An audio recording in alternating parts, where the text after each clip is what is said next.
Yo, yo, yo.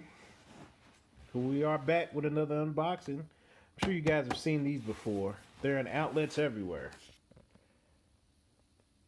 The Retro 13 Carmelo Anthony version. Now, these were B grade, factory defects, and as you can see, fresh out the box, there's some glue. You know, they were having some glue problems at the factory. So, not going to be perfect, but for the price I got them for at the outlet, these will do just fine. Just fine.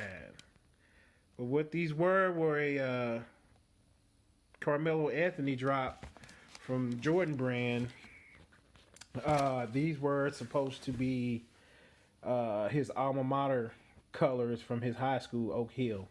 That's why you have the black and yellow version of the 13, which they did a really good job. I mean, you know, besides the glue mishap, I think they look very, very nice, man. Very nice. I love the 13s because they do have zoom in them. Very comfortable. You can even hoop in them. I have a few pair of these, but of course this is the first black and yellow colorway I have of these. But they still have the 3M Jordan on the side with the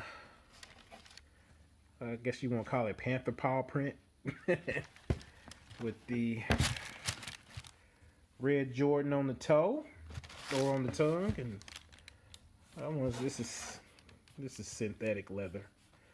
I won't call it real.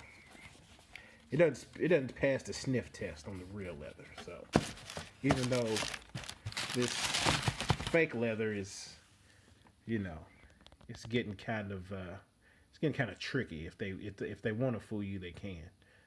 But these are the Jordan 13 Carmelo Anthony PE version. Like I said, these colors are from his high school alma mater, Oak Hill, and they never actually released because of a few glue mishaps. Some of these you can see where it had turned red around the edge. I did the best I could shopping for, you know, one that wasn't too terrible. You know, here's some red right here. That's what I'm talking about. But you know, even this, if I could probably get that off. But you know, like I said, for the price I paid out of the factory, man, I'm not gonna beef over that. So check your closest Nike outlet factory, and they might have some. Thanks for tuning in.